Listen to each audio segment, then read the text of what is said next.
Le lac de Carouge paraît plutôt calme et pourtant, des cris d'encouragement résonnent au loin.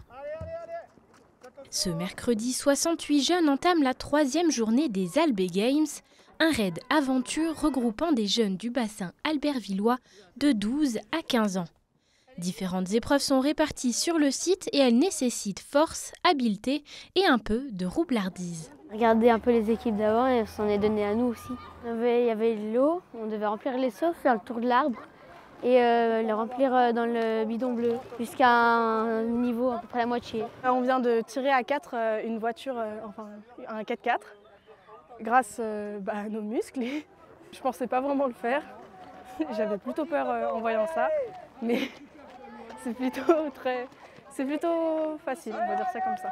Escalade, course de brouette ou encore jeu d'adresse étaient au programme de la matinée, mais les défis n'étaient pas uniquement en plein air, car à quelques mètres de là, au centre de loisirs Warrior Race à Saint-Pierre-d'Albigny, les 17 équipes de 4 jeunes ont dû faire face à un autre exercice, celui du parcours ninja. Quand vous avez terminé avec les anneaux, vous faites 10 burpees et vous venez taper dans la main du suivant. Je viens de faire un parcours le mur de glace. C'est en gros, au début on devait sauter sur des plateformes inclinées.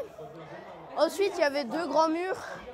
Soit on se mettait sur une face où il y avait une grande barre avec des prises donc on pouvait s'accrocher. Soit on se tenait sur les 2 côtés. J'ai bien aimé quand on est sauté sur les plateformes. On vient de faire des parcours physiques, surtout avec les forces des bras. Et c'est super. J'ai bien aimé le mur et l'esprit d'équipe. On a une super équipe, on s'entend tous bien et c'est génial.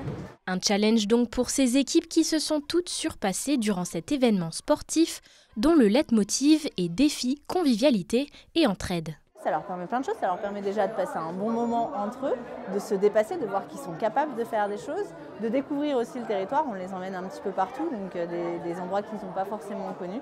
Et puis vraiment de passer un moment hyper motivant tous ensemble. En général, à la fin de la semaine, le jeudi soir, ils sont tous hyper contents de la semaine qu'ils ont passée et de ce qu'ils ont été capables d'accomplir.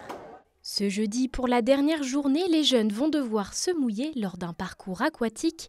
Et cette 7e édition se clôturera par un quiz sportif et une course d'obstacles.